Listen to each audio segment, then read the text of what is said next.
What's going on, guys? Welcome back. Another edition Holy Try Football Podcast, Week 14 preview. It's me, AY, coming to you from the beautiful state capital of the Commonwealth, the red state of Pennsylvania. To my west, Dberg. Hello. What's up? Yeah, nothing has gone right since we last spoke.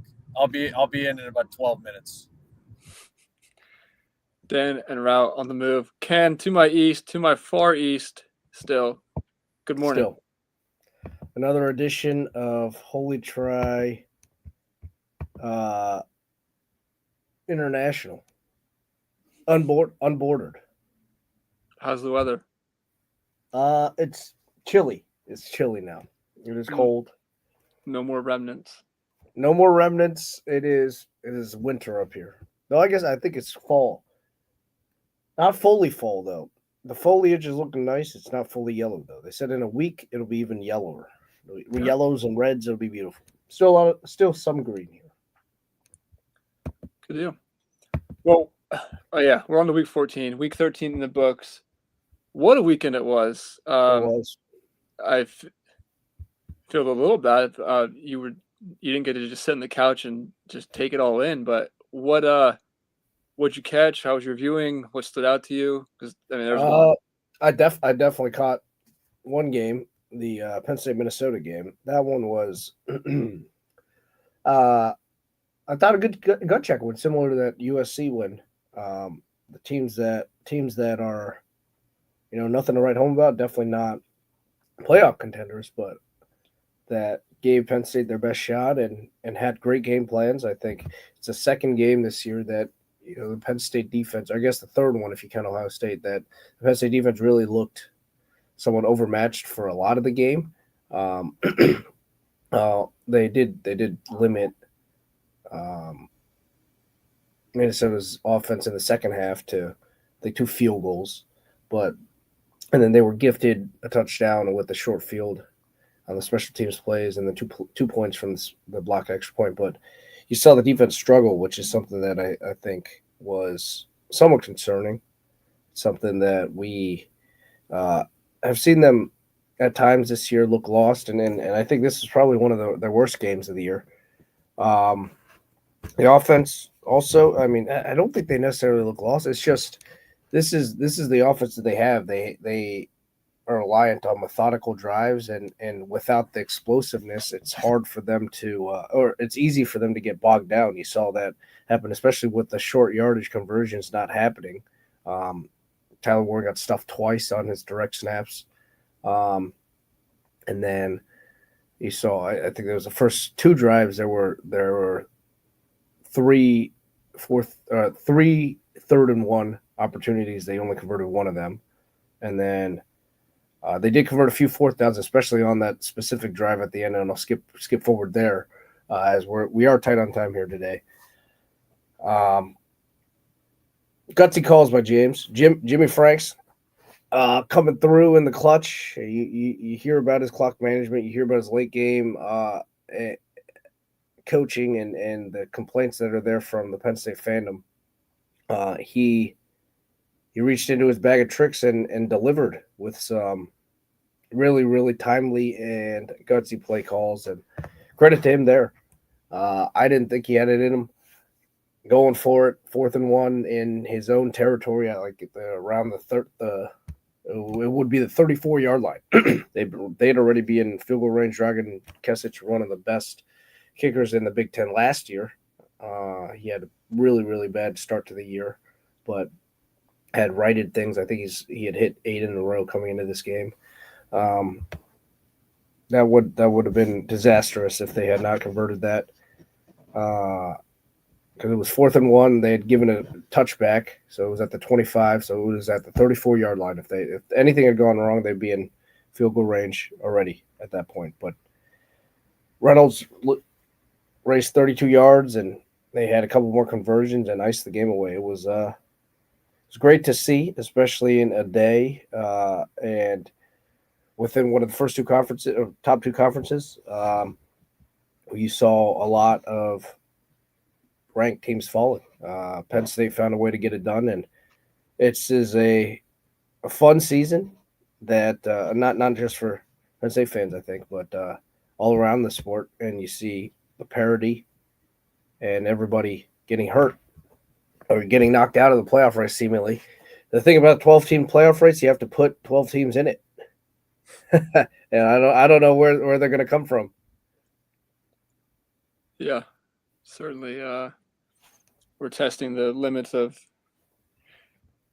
maybe even, I don't want to say deserving at this point, but if maybe just survival at this point. Yep. Attrition, that's very good. Yes. Yeah. Credit to Jimmy for those calls there. I think Fleck, he wanted to go for it on that 4th down and kick the field goal. Yep. But it was 4th, and it was from the 8. Like, had they managed the beginning of that little mini series, the goal to go situation better, or got better results, I think you go for that. But from the 8, it's tough. Yeah, especially with 5.5 minutes left. I don't think it was a wrong decision.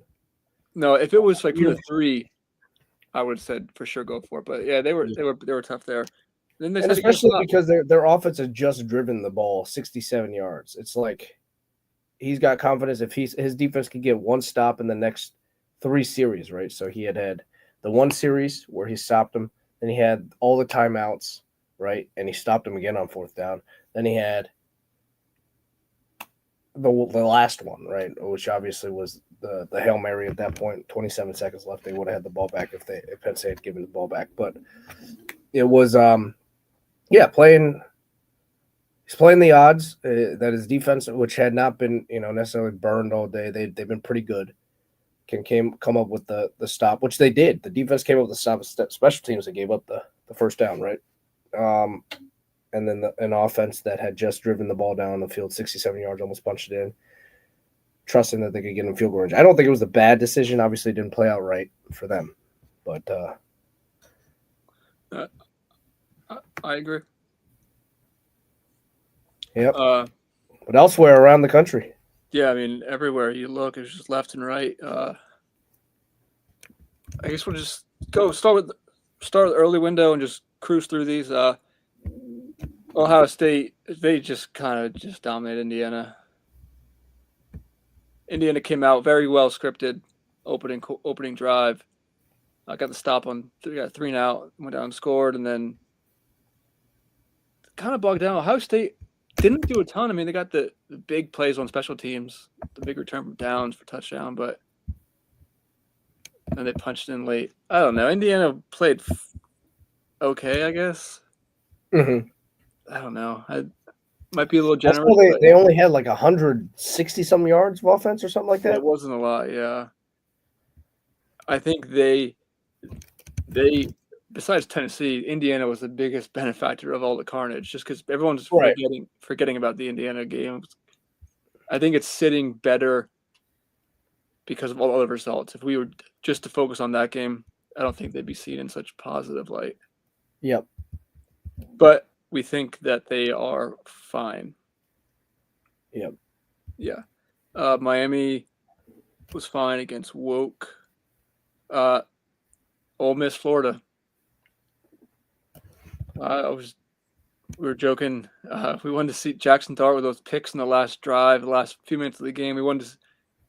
He threw one, he got the ball back, threw another one, got overturned, and then threw another one. Mm-hmm. It was like 30 seconds left, and we were joking, just give him the ball back so we can see him throw another one. Poor guy was struggling. He made some great throws that whole game, but all we remember is those final few throws. Yep. And Lane just didn't. Florida, get credit to them. They played hard. They were in this, and they probably deserved to win. Yeah, the team is playing well. Napier, he weathered the storm, and I can't believe he's here on the other side. And they're, from a recruiting perspective, they're in it on like 5 or 6 5-star flips right now, or high 4-star or 5-star flips. It's momentum seems to be going their way. They're able to do so. I was reading because instead of the big boosters putting $10 million towards Napier's $28 million buyout, they put it towards getting him better players. So I think you'll see a lot more teams starting to take this approach. But on the game itself, just a unbelievable fall for Ole Miss. This is a team that could never win the big game, and then last week or 2 weeks ago, they win the big game, for probably the biggest game that they had in years, decades maybe. They come around and lay this egg. They had literally just the egg ball and this egg, the egg ball and this egg, that they had to get past, and they couldn't. Yep. Smooth roll Virginia. Georgia messed around with Massachusetts. Pulled away. Yeah, that was gross. Illinois averaging like 6 yards a carry on them. It was bad. Illinois over Gers. Oh my goodness. Oh, the extra point, the field goal at the end. The timeout by Chopin and Pat Bryant. And of course, I'm sitting on Rutgers over 6.5 wins. And now I got a date with Sparty next week to try and cash that. I think you'll be all right there. I think they're getting 1.5, but yeah, that was just unbelievable. So the winless streak versus ranked opponents lives on. Tennessee, like we mentioned, dominated, but just big benefactor of carnage elsewhere. Texas, unimpressive, but it's won by 17. I mean, I didn't catch any of that game. Ewers hobbled. Should be able to go this Saturday. We'll get to them later on. Arizona State, BYU, Sparky, what a madness. A mess that was at the end of the game. Having first and goal and then backtracking. They were up, 21-0 on that one in that game? Yeah. It's 2 games in a row up 20-0. But yeah, then the premature field storm after and then just the huge delay, and then Dillingham losing his mind at the refs. Yep, that was hilarious. That's just embarrassing. Possible he evaded the penalty there, evaded penalty for intentional grounding. And then the Hail Mary came up a yard short. Just I mean, yeah, can you imagine if the penalty had actually been enforced? There probably should have been one of them. Maybe intentional grounding. You could have called that. You could have called the personal foul. The crowd storming should have resulted in a 15-yarder. That's for sure. I agree. They took the goalpost down. They had to put them back up. They dodged things. So yeah, the Big 12 is on that note. Do you think, and Dan, this plays into what I had said after the Penn State Ohio State game? I feel like there is a field storming every single week, and I think it is way overdone. It has cheapened the field storming. They storm the field, and I get it. Arizona State left for dead, sanctions, everything, just picked last in the Big 12. You just beat a number 14 BYU team. When you were favored. And you're up 21-0. And you're up 21-0. Like, they stormed the field at everything these days, which is why I said Penn State would storm it had we had an alternate reality. Yeah, I don't want to sound like old man yells at clouds here, but I think it's ridiculous. We've been consistent with this for years now. It's so saturated, it's ridiculous. Yeah, oversaturated. I agree. Well, I'm sure we'll see one this weekend somewhere. I'm sure, because we get one every weekend. Yes. Kansas derailed Prime. Neal just ran all over them. Are we seeing if things go chalk and Colorado does not go to the championship game, the last game for Travis Hunter here and Shedeur coming up? Oh yeah. They're not playing in the bowl game, right? No. They're not playing. They're not going to the Cheez-It Bowl. And Travis is going to win it? Probably. He had a good offensive stat game, and Genty got dinged up. Yep. That's true. Speaking of Genty, they were looking gross against Wyoming there without him. Yeah, I had that game on the second screen, and they I understand there's a stacked box in the first quarter, second quarter, but I still feel like they try and pass it too much. Yeah. maybe get a little creative with your running plays. You've had the Genty now for 3 years. You think would have figured some new runs out, but yeah, they messed around in Laradice and flirted with a disaster again. It'll be interesting to see this warpath Tulane is on is impressive as far as the points per game margin. I think somehow both of them can get in. At this rate, maybe. What if all the Big 12, there's a 4-way tie and they all lose this week, which is certainly possible. Yeah. I mean, they'd still get in, but yeah, who knows? Would you rather a team like that, or like an Indiana, which you think you're vastly superior to, in your home playoff game, or would you rather like an SEC team in a home playoff game? Would you rather the easy road through to the next round? Yeah. Or would you rather, as a fan, to get the opportunity to gain some respect, and more specifically, as a Penn State fan who rarely ever wins a big game, I feel like, because they lose every single Michigan and Ohio State game, that they're craving another opportunity at least to win one against a highly respected team from the SEC. I mean, I don't think you beg for it, but if you get it, I think you just take the mindset of, okay, let's do it. Yeah. I don't know. I'd go back and forth if I'd rather the quote unquote easier road through rather than especially with Penn State's injuries. That's the other note on the Minnesota game. I felt like there was a Penn State guy going down every other play. Felt like AY out there earlier in the season. Oh, in that Purdue game. Yeah. I don't know. With the injuries, I would love for an easier road through, I think. But that also comes with the troubles of, if you lose, another huge, embarrassing loss. Yeah. There's that. Dave does not want Indiana or any of the other gross teams. Oh, he doesn't. He wants like Tennessee. He wants respect. Dave wants. He wants respect. Okay. Yeah, that's fair. A few more here before we wrap up the weekend. Alabama. I was thinking about Utah, and Bama just did not show up. I can't wait to see what DeBoer does. This is hilarious. And for one, this along with Texas A&M and Ole Miss, thank God the SEC lost, because I was hearing enough about 7 2-loss teams making it in from the SEC.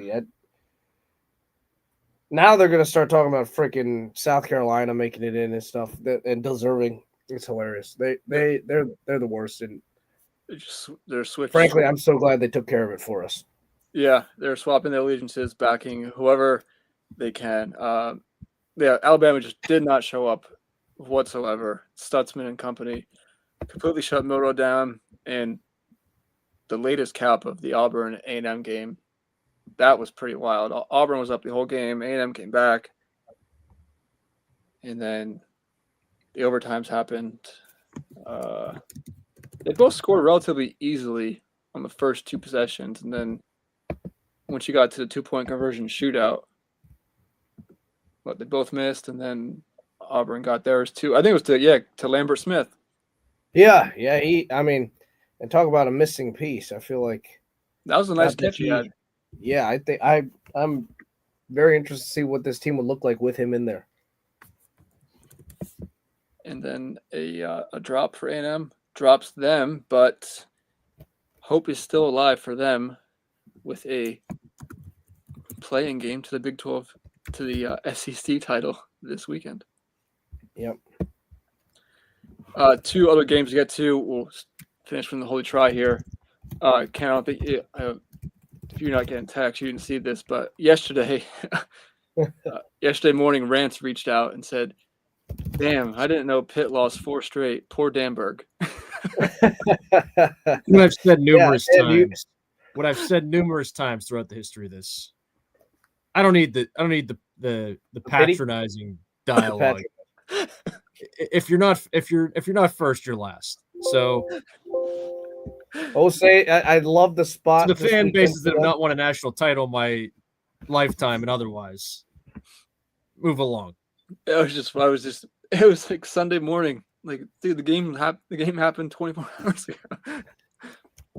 But he noticed. He wasn't thinking about you. He's thinking about you in church, Dan. I guess so. Yeah, he wasn't tuned into that 4 p.m. that coveted 4 p.m. slot, which Pitt moves to the 3 p.m. slot on the CW this Saturday for those that may have missed it.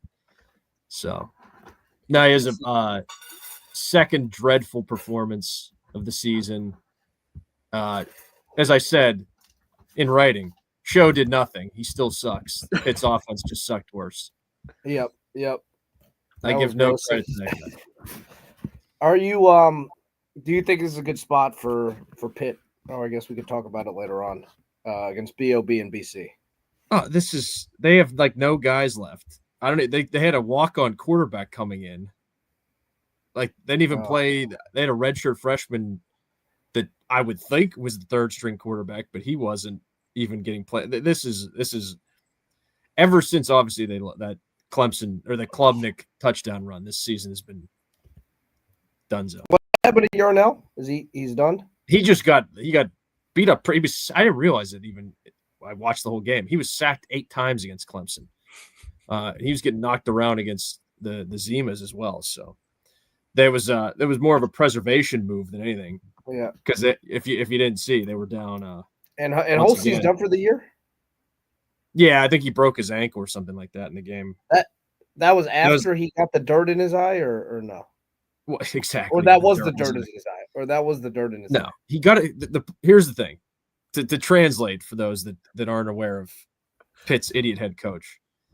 He got a concussion against Syracuse because he was playing them. Again, I defend the move. They had been off for, over a week. They were barely on the field at all, and they had the biggest game of the season coming up. So he clearly wanted to get the offense work. He got a concussion in that game. They cleared him to play against SMU. He then played terribly against SMU. Then he comes in and plays the first half, not great, but not terrible against the Zimas. Then he gets another concussion against the Zimas. Then Yarnell comes in. Then Yarnell plays against Clemp. He gets cleared again for the Louisville game. Then he presumably breaks his ankle or something like that against Louisville after leading impressive opening drive and then throwing it pick in the end zone. But yeah, it's just not a. I mean, if they lose 5 straight, wouldn't be the first time. But yep. Sorry, my lips are really chapped. You'd rather have the momentum. You'd rather rejigger the way the season played out and have the momentum toward the end of the year that came early in the year, which is why I don't know about this one, even when they were 7-0. So, yeah, disappointing. And that's no excuse for the defense playing like a bunch of pansies for the second time in 4 weeks. That's just, sum it up that way. It wasn't just any particular unit. They just didn't tackle well. They didn't really do anything that well. So disappointing. 2 stink bombs, a bunch of coin flip games. We'll see what they do Saturday, but yeah, it's really not. I don't know what I think they Castellanos we said left BC. Mm-hmm. Yes, Castellanos is not there. And they played who was it? They played smooth tough with the other guy. And they killed Mac, didn't they? Mm-hmm. Did they beat him pretty good? Yeah. Yeah, they killed. I don't know. I wouldn't recommend wagering on that game unless it's like Pitt is playing their walk-on quarterback. Then, much like Brendan Allen starting for the or what's his, is it Brand? He's Brandon Allen. Brendan Allen's a UFC fighter. Brandon Allen starting for the 49ers yesterday. What about Braylon Allen starting for the Jets? It could be that too. Yeah. But no, that would be the only circumstance. Of course, we're not going to know that because it's only Monday and they never tell them anything. They never tell us anything anyways. But no, Yarnell did not appear to be hurt in the Louisville game. It was more of a preservation since the game was out of hand. And I love the one last bit of ranting. I love the personal fouls they take when they're down 4 scores. There's nothing more aggravating than like, oh, now you're going to try and get a little bit chippy. Yeah. The only thing that's I alluded to in my 3-second opening. I think the only thing that's gone right since we last spoke was Sidney Crosby got his 600th goal in a 6-1 defeat. So, Steelers lost. That set the table. Pitt football lost. Penguins getting smoked. Pitt basketball losing one of their best players, presumably, for 6 weeks, and to Wisconsin after being up early. You gotta ride these out sometimes, though. I'm gonna go shut off this light because it's beaming right now. Okay.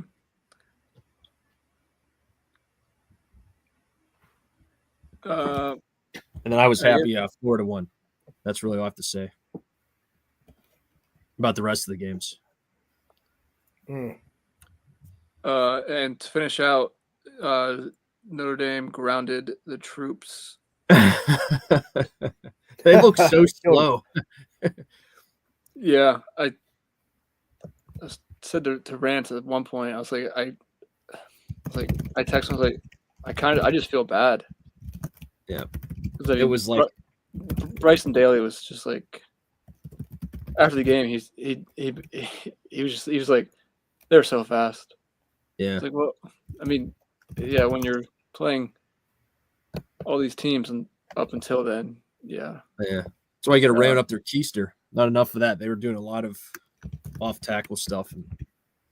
Yeah, didn't get much going. The biggest thing from this game is Notre Dame is 3 of the last 10 on field goal attempts. Oh, They've used sounds like Penn State earlier in the season. They've used 4 kickers in the last few weeks for kickoffs, field goals, extra points. Mitch Jeter still groin injury, but attempted a 48-yarder. That was short. And then got one blocked. Kicking. Luckily, Freeman does go for a lot, but I think that's as a result of the circumstances. Right? Yeah, he was going for a lot before these issues, but now I think his hand is for sure forced. We'll see. So he's not sticking with Vic in 2012 Penn State, going for it every 4th down.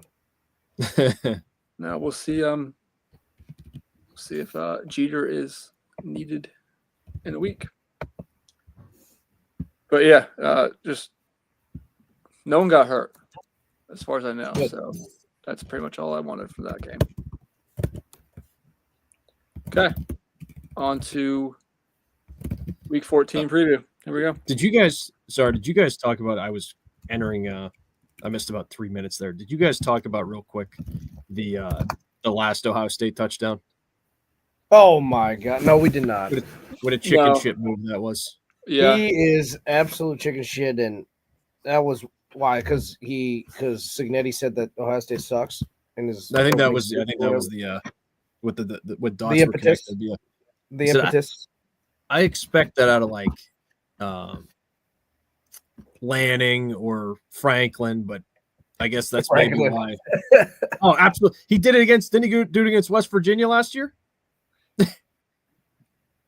To cover? I mean, not that egregious, but there was definitely the hurry up 2 scores drill going on a little bit. Yeah. I can't remember the exact sequence. I don't recall. I know Mark Madden was mad about that, or somebody was mad about it. Well, Francesa infamously ranted about when he iced the Georgia State kicker. Georgia State kicker. Yeah, that was hilarious too. Yeah, to preserve the shutout. Maybe he was trying to get them to do he was doing the Schiano, trying to get them to go for it so that they'll score. Maybe it's a reverse psychology. Yeah. But like it just proves nothing. I don't understand. Because he said the whole like, oh, win at all costs thing. It's just like maybe this is why you lost to Michigan 3 years in a row. Yeah, and you're yelling at a 90-year-old half dementia Lou Holtz. Yeah. Anyway, that's all. Too I just thin wanted to skin. get that out Too thin of skin. Too thin of skin. And then the football gods bailed out Indiana the rest of the day. Not that they needed to be bailed out, but because of the powers that be, they need to be bailed out. Yes.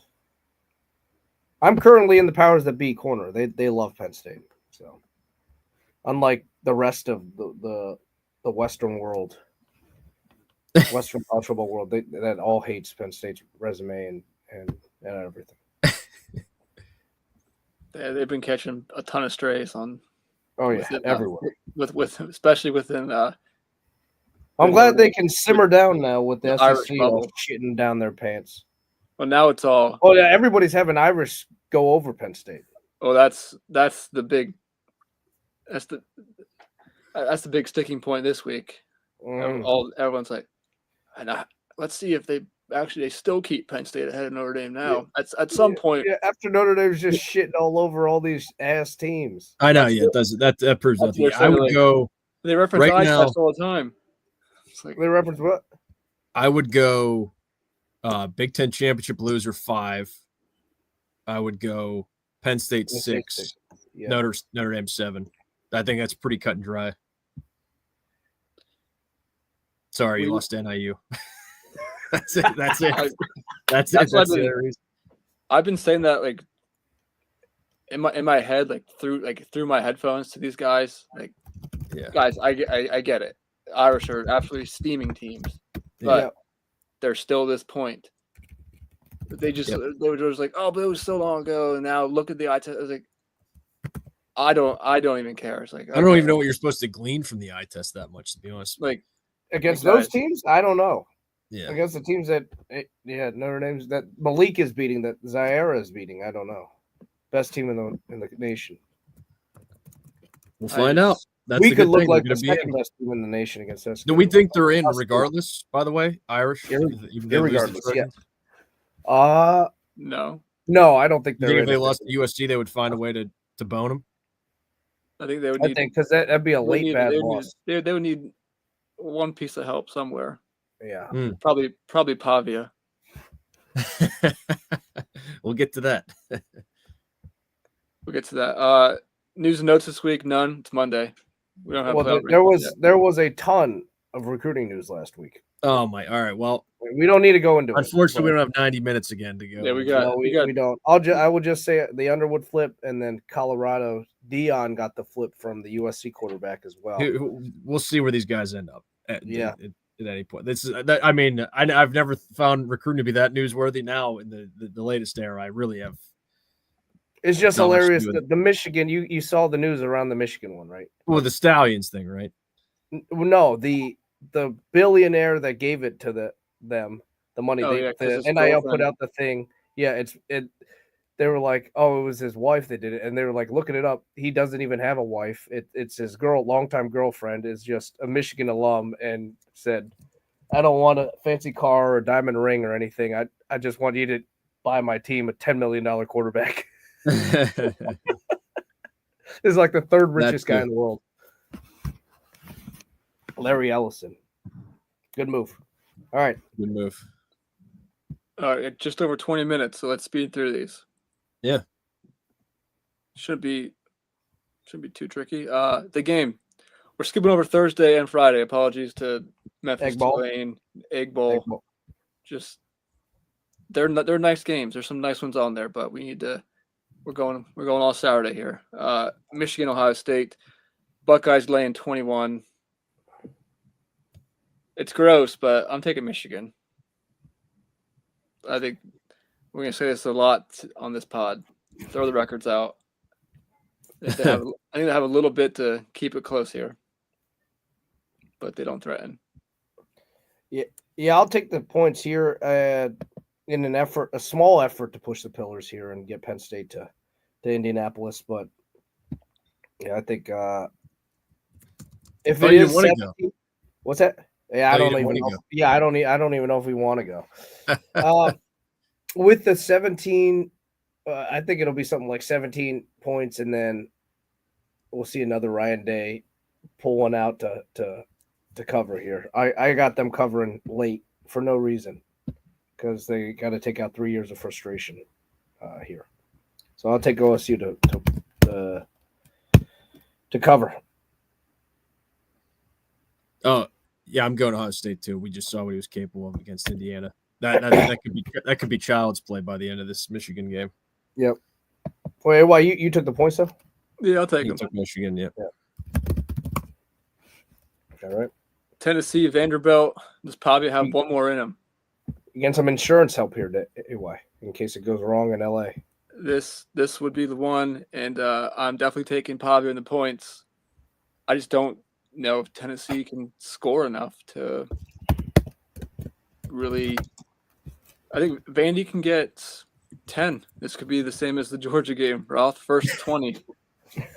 I'm gonna tell him that Saturday, first to 20, but Vandy gets 10. I'm gonna take the Vols. I think Lee is done. I believed him the last couple times. I think right both weeks.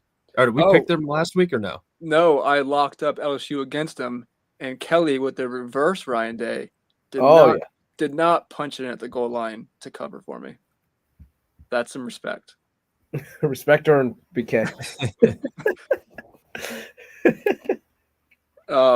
Palmetto Bowl.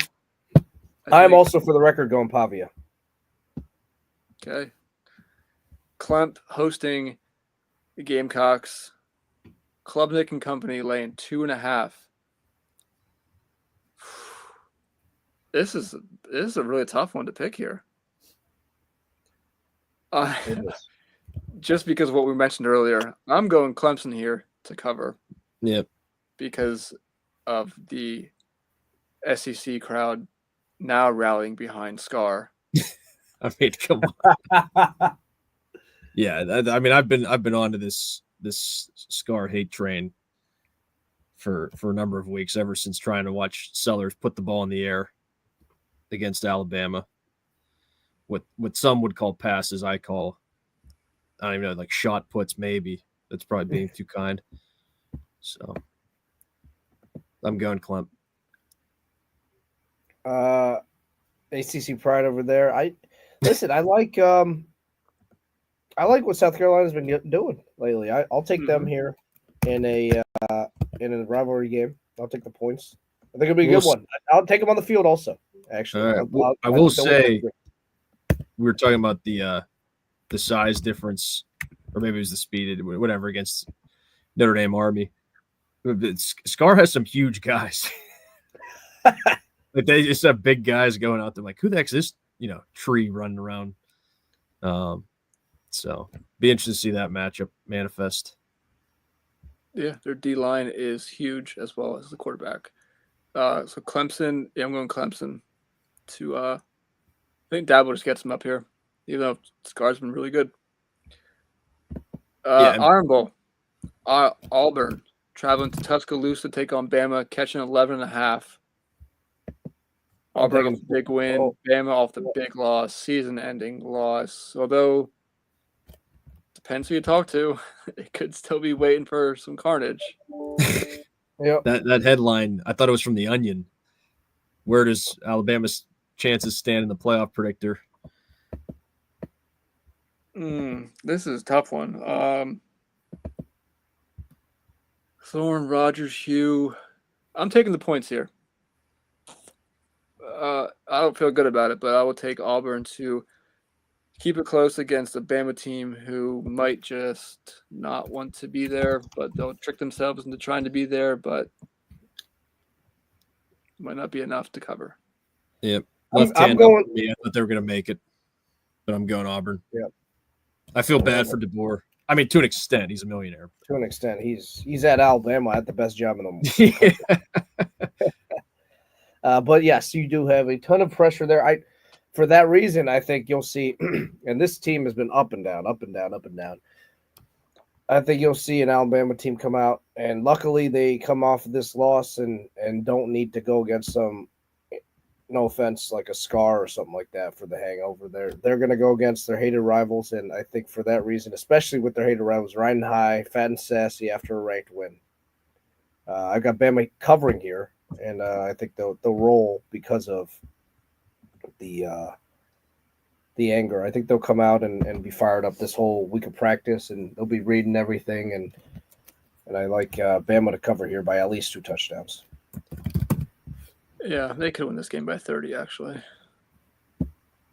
But I'll say no. Miami, Syracuse. Cuse getting 10.5 at the Carrier Dome.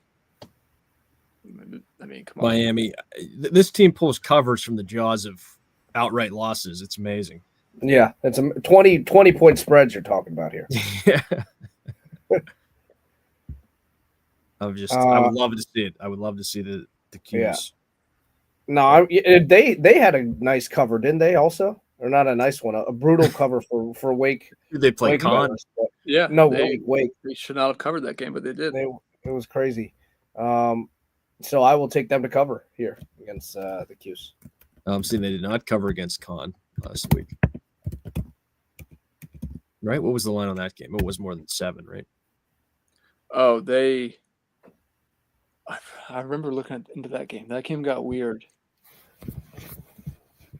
They did not cover. They should have. Shout out to Mora. Haven't talked about him all year, pretty much, but shout out. Shout out. They were a wagon for like 2 weeks of the season. That's right. 7-4.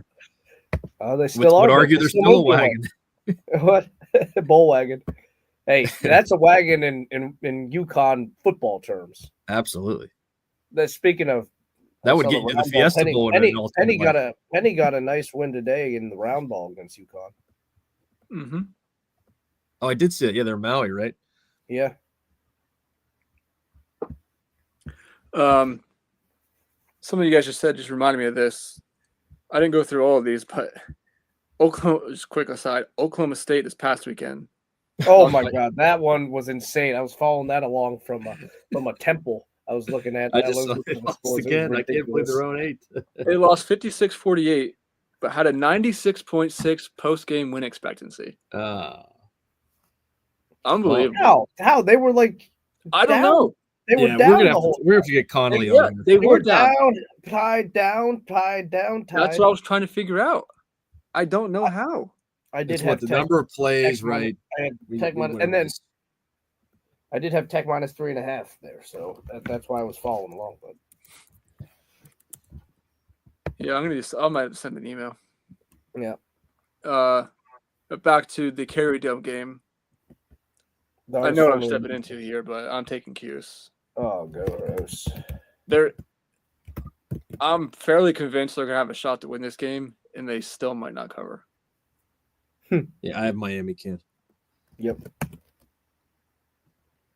Florida State. I say every year one of my favorite games. This year might be the strangest of them, but still look forward to those jerseys on the field together.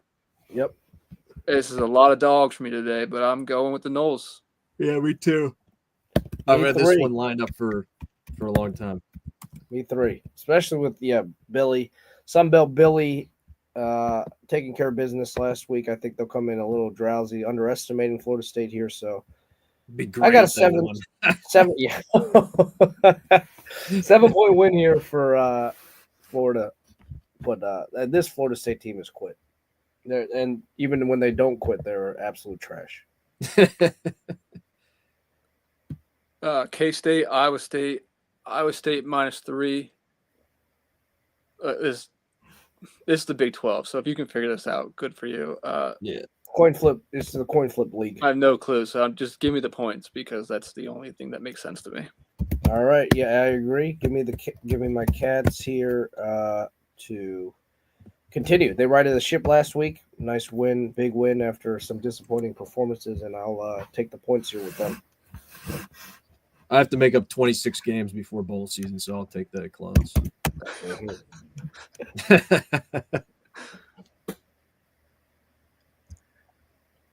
Texas at Texas A&M. Old nightcap here. A&M catching 6 at Kyle Field. Saw headline today, the most expensive ticket in college football history. Kind of crazy. They have been waiting for this game forever. I think I've picked this game like 4 times already this year. So let's just officially now pick A&M plus the 6, and they're winning on the field. Yeah. All right. That'd be great. I will take the points as well here, but I don't think they're going to win on the field.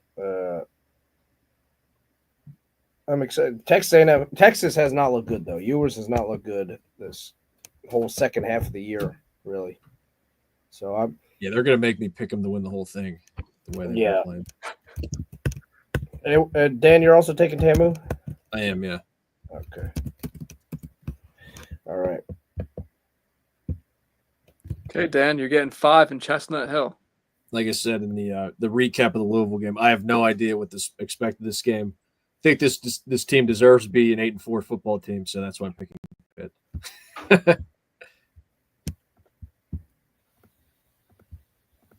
I'm with you here. I don't know, but I don't know anything about it. Just so you know. I know they're down bad. BC's been playing well. That close game at SMU, the destruction of Mac. I just think Pitt loses this game by a field goal or wins by a field goal. I think it's a 3-point game.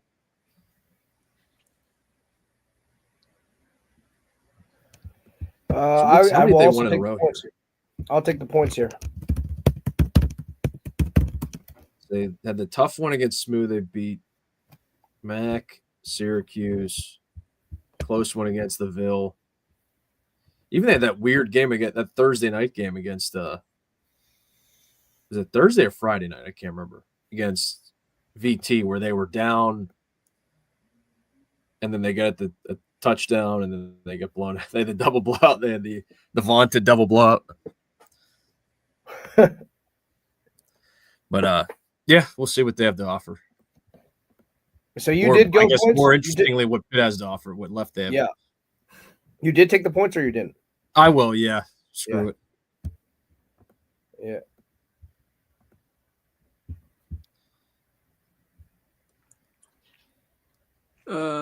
All right, Ken. I think you're up next window. Yeah, I think I don't know what the Terps are doing here with locks, but I suppose there's not really anything out there for them to go after, and they're good. Maybe they're continuing to invest in NIL, but he's had an atrocious year, and Edwards just got hurt, I think, and so I don't think there's going to be too much here that we need to go over. Penn State usually takes care of Maryland pretty well and good. It's going to be gross up there. I think you guys are expecting some snow on Thanksgiving Day, AY, and then frigid for the rest of the weekend. I'll take the points here for Maryland. I will not lay them. Just get in and get out. I'll take a 42-21 win here with maybe a late touchdown on either side to get it within the number. Or late touchdown on the Maryland side, but some backups in there late. I think Penn State will be up 35-7 here going into the fourth quarter or something like that. But I'll take the points. Get in and get out. No injuries, please. No injuries. 25. Yeah, I'll take the points too. I think Maryland can move it a little bit here. A little bit, just enough to. We'll have to see if Edwards is playing. I know he was knocked out last game. Yeah, that would be key for sure. But still, the hay's about in the barn.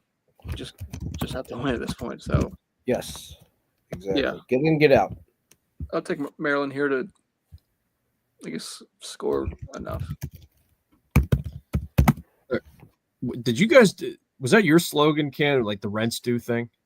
Yeah. Oh, that was Shane and them's. Oh no, it was a football. Yeah, it was 2019 season, I think. Yeah. Yeah. Well, the rent's due for Jimmy to cover finally one of these big numbers again. He just did against Purdue. I would say he has a 920 lifetime batting average, but to fall down to 750 if he drops a couple. He's of been these. bad against the spread. He's been bad against the spread this year. That's what I mean. Yeah. So Yeah. I'm picking Penn State. Rents too. Okay.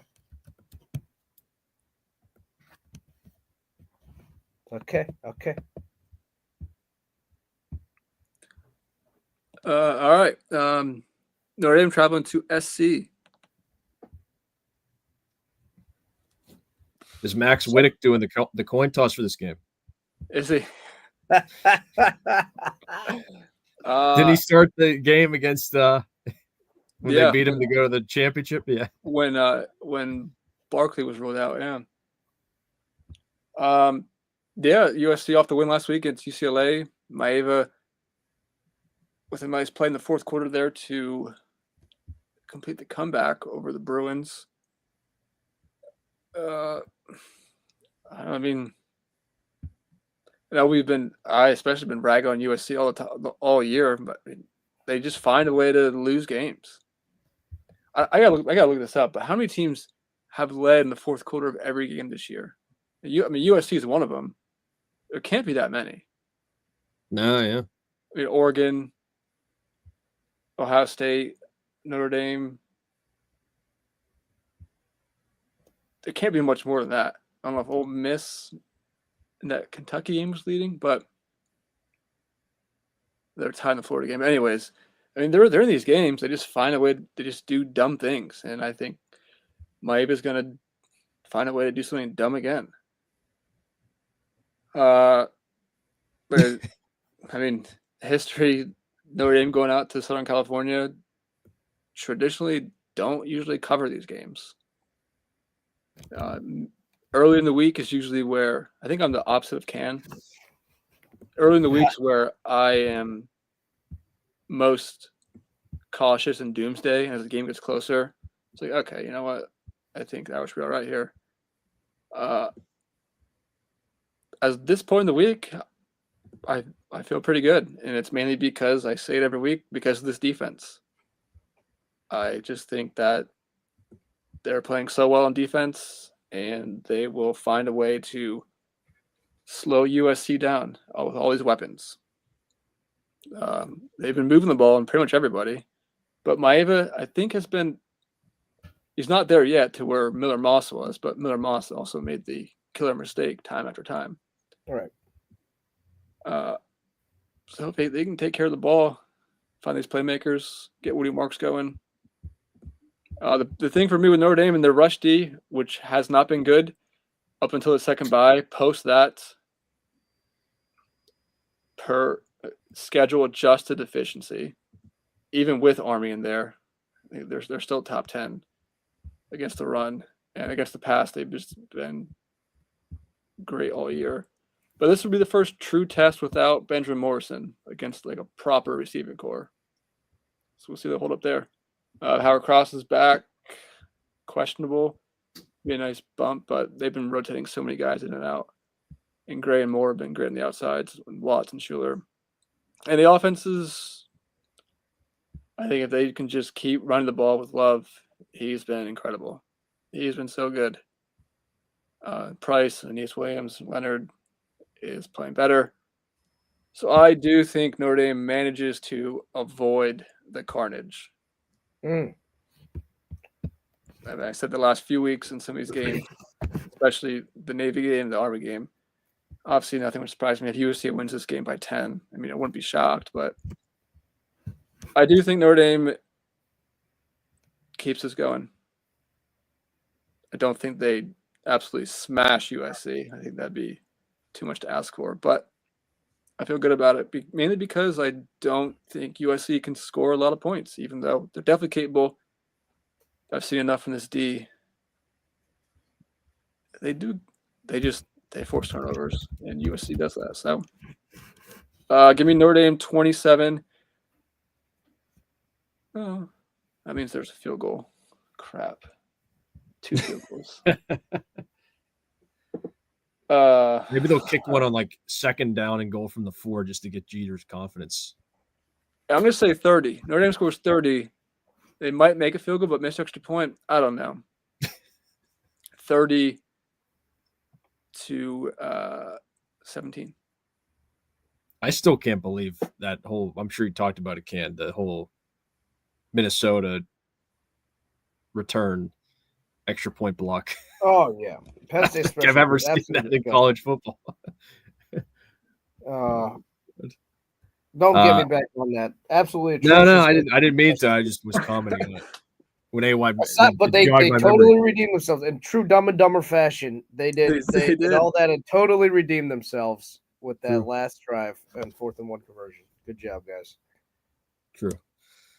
I feel like I've been picking against Notre Dame a lot this year. I was looking back. It's not as much as I thought, but I'm taking USC again. I will go a nervy 27-20 win for the Irish. I like it. I was just maybe even backdoor, maybe even not so nervy. Nervy cover and not cover. I'm with you there on the cover. Cam would say they're due for some nervies. Well, that's what I'm doing at this point. I was just looking at Notre Dame's schedule. Was the last time was the Louisville game that anything was in doubt? Mm-hmm. Maybe the Georgia Tech game wasn't actually close, right? No, because they had the Pyron in there. They left Pyron in as the human punching bag in the final drive. Then they have this guy running for game-winning touchdowns against who'd they play the other night? Oh, Georgia Tech. The guy that's been the guy that throws, not Haynes. Philo. Philo and Pyron. What a combo of backups. Philo and Pyron. Yeah, I mean, Irish are due for something tight. Okay. Yep. Okay. What better way to sweat out a Saturday supper time than a tie game going in the fourth quarter? Fourth plate of leftovers. Save me some. Oh yeah, I can't wait. My favorite meal of the year, missing it. Even a crummy week for my teams cannot buck my enthusiasm for Thanksgiving. All right, the snow got your lures. The snow got your lures, not the Browns. Not Jameis. Nah, I mean, I like to blame that, but you're not George. Hey, you took Notre Dame in the end, right? Taking the Irish. Yeah, I'm just. You know what? I need to go with streaks, not against streaks like me. Just need to manifest it, keep riding it, see it through. Pushing pillars. Believe. They're not even pillars anymore. They're pushing dominoes. There's one wall to break through, and it's their own. So let me while we're doing locks here. Sorry, go ahead.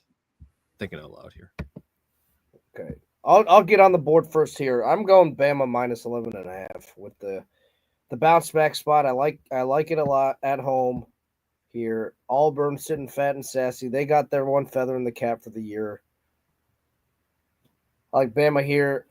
They'll be up for an iron ball as they usually are wont to do, and I'll take them here to win comfortably. I'll go 21-point win for them.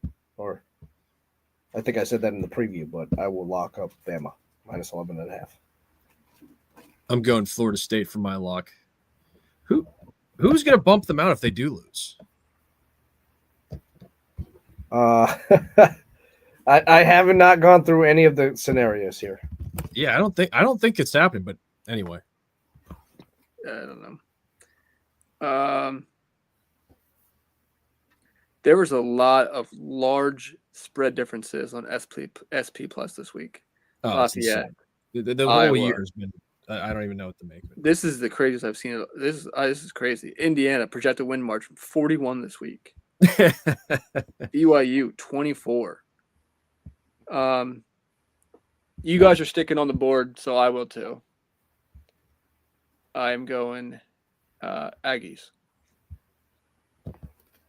You have Florida State plus 14.5. Bonus. Why is Long John Silverfield getting 14.5 on Thanksgiving night? Wait, who put this FSU 14.5? That's Dan's. Oh, that's me. Yeah, sorry. That's mine. Yep. Yeah, I'll go A&M since we're all sticking on the board here. Okay. Keep the game totals the same this week. Okay. All right. Okay. You hear my quick question, my parting thought? Why is Long John Silverfield getting 14.5 on Thanksgiving night? Is somebody heard from them? I think it's just respect for the warpath that the Green Wave are on. Respect for the Warpath. Memphis on to basketball season already. Penny with the win. I guess so. All right. Okay, All right. there it is. A week 14. Well, It's I gotta go. Monday. It's got to go. I gotta go. Weekend. I gotta go. It's a classic one. Thank you for listening. For me, a wife in State Capital, the Red State, the Commonwealth, Pennsylvania, to my west, Deberg, Good night, all. and Cairns, to our far east. Good night, all. I will see you from a more western place next week. Next week, we'll have a lot of clarity. A lot of the dust will have settled, but For not championship all of it. week. For championship week. We should know where we stand. Pretty much. Pretty. We'll see. Pretty much. Thank you for listening. Enjoy the week. Happy Thanksgiving. We will see you for championship week.